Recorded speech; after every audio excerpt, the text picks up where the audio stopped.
Welcome to This Explainer. Today, we're going to take that traditional, comfortable learning and development mindset, you know the one, and we're just going to completely turn it on its head. The goal? Transforming the L&D function from what usually gets seen as just a cost center into a strategic, absolutely ROI-driven business asset. To pull this off, we're drawing directly from Guy W. Wallace's framework in the Curriculum Manager's Handbook. So, if you're ready to rethink how corporate learning actually impacts the bottom line, you are definitely in the right place. Let's get into it. Wallace lays out this really provocative core philosophy right out of the gate. He says it's not all about learning, it's all about performance. Think about that for a second. Your job as a curriculum manager isn't just to, put butts in seats or crank up those training hours. Your actual job is to act as a steward of shareholder equity. Most folks just treat L&D like a soft HR function, right? But Wallace argues it's a critical, hardcore business function. The second you stop obsessing over simply providing learning and actually start obsessing over enabling performance, literally everything about how you manage your resources changes. We're going to break Wallace's massive framework into 6 logical chunks today. Performance over just learning, the 3-tiered competence model, leadership, alignment, and strategy, core, high ROI push audiences, support, empowering the assets, and finally, governance, placing strategic bets. Okay, let's dive in. Section 1, performance over just learning. So to drive actual enterprise performance, we've got to stop chasing that generic low-hanging fruit, like forcing everyone through some one-size-fits-all time management seminar. Instead, Wallace splits learners into 2 very distinct camps, push and pull target audiences. Now, you only make direct, heavy investments in your push audiences. These are your mission-critical roles. Think compliance officers dealing with massive new regulations or your top-tier enterprise sales teams.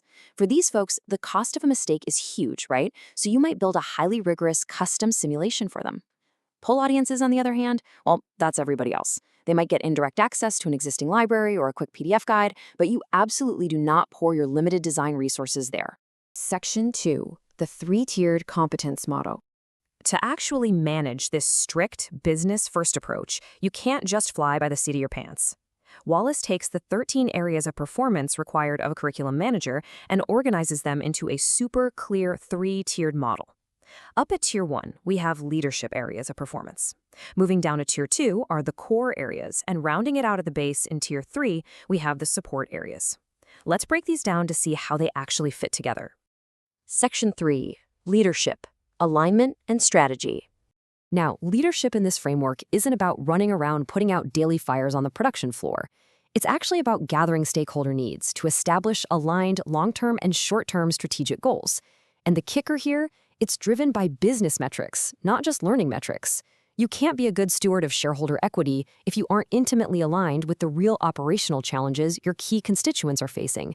We're talking hard metrics here, like reducing manufacturing errors by 10% or boosting sales conversions. We are actively walking away from those vanity metrics, like tracking how many people finished a video or how funny they thought the instructor was. And navigating those metrics means you're constantly balancing totally different stakeholder demands. It's like a giant puzzle. The government, they demand strict compliance to protect the enterprise. Shareholders, they want that financial ROI. Customers are looking for actual value from your products. And of course, your employees just want a safe workplace and the competence to do their jobs well. So as a curriculum manager, your biggest leadership challenge is keeping all these conflicting priorities balanced. You have to make sure no single group gets ignored to the detriment of the overall business. So ask yourself a really tough question right now. Are your strategic planning processes broken? Honestly, if you don't know what the high payback strategies of your enterprise actually are, then yeah, unfortunately, the answer is yes. Think about it. If your C-suite is planning a massive launch into a new global market, and your L&D department is just hyper-focused on tweaking the new hire portal, your alignment is totally broken. If the executives don't see the strategic value of what you're doing, you've got to fix that immediately. To fix that broken alignment, leadership demands a really systematic management rhythm. Wallace breaks it down into 4 simple steps. 1, planning the work. 2, assigning the work. 3, monitoring the work. And 4, troubleshooting the work. That last one, troubleshooting, absolutely crucial. When a project starts going off the rails, or maybe a massive business goal shifts mid-quarter, this troubleshooting rhythm lets you pivot on a dime. Because honestly, the worst thing you could possibly do is deliver a gorgeously designed, totally irrelevant training course 6 months after the fact. Section 4, core, high ROI push audiences.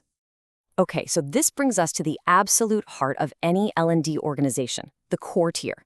This is the architecture, development, and deployment of performance-enabling content for those critical audiences. Look, if you get this wrong, all that high-level leadership alignment we just talked about won't save you. This tier is 100% focused on those push audiences, your mission-critical folks. It's where the rubber meets the road, where you actually build the tools designed to mitigate serious risks and unlock huge rewards for the business. And you systematically engineer this content in 3 distinct phases. First, product and service line design. That's your curriculum architecture, mapping out the big picture. Next is product and service line development, using solid instructional design models like ADDIE to actually build the stuff. And finally, product and service line deployment. See, by designing that master architecture before you even touch a single slide, you completely avoid those crazy expensive gaps and overlaps that happen when isolated teams just churn out random one-off courses. Section 5. Support. Empowering the assets. So you've got your aligned strategies, you've got your core architecture, but now you need the infrastructure to actually bring it all to life. The support tier is all about putting the people, processes, and environmental assets in place so those leadership and core goals can actually happen. Without this foundational support system, your grand strategic plans are just going to stall out before a single course ever reaches the business. These 4 support areas are pretty straightforward but vital: process design and redesign, human assets management, environmental assets management, and special assignments. Basically, acquiring the right talent, getting the right tech, and streamlining how you work. But pay really close attention to that last point on special assignments. This actually means having the guts as a leader to shed distracting, low ROI pet projects. Even if an executive asks for it, if it pulls your team away from their mission-critical focus, you have to be willing to say no. Section 6. Governance. Placing strategic bets. Now we get to the million-dollar question. How do we actually decide which high-payback projects get funded when resources are tight? Well, L&D investments must clear corporate hurdle rates. If there isn't a significant ROI, the enterprise should make wiser investments elsewhere. This is a boardroom strategy session, folks, not a cozy HR chat. You are literally placing strategic bets with the company's money. If your L&D initiative can't clear the finance department's hurdle rate, Wallace argues that the company should take that cash and put it into R&D or marketing instead. It is a strictly unsentimental bottom-line filter. To place those bets safely, you set up a 2-part system. First, you have advisory processes, which represent the functional, parochial needs, basically the experts on the ground asking for what they think is urgent. Then you have the governance processes. This is the executive board making the final business decisions on funding. They take all that advice flowing up and ruthlessly cherry-pick only the most profitable, highest impact targets to actually fund. It perfectly separates the nice-to-haves from the absolute must-haves.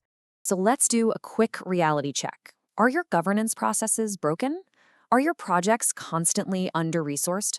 Do your priorities just wildly flip-flop based on whoever complained the loudest rather than actual data? Or worse, are you still measuring success by counting butts and seats instead of measured business outcomes? If you're nodding your head yes to any of this, your governance is broken. And honestly, you're actively wasting shareholder equity. We've all heard that old business cliche, right? A dollar saved goes straight to the bottom line.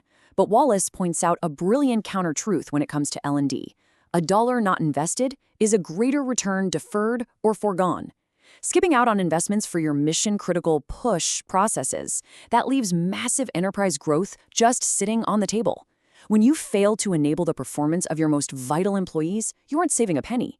You are choking off revenue. A dollar you don't invest in the right performance enablement is a massive return that's forever lost. So are you just managing curriculum, or are you actually driving enterprise performance?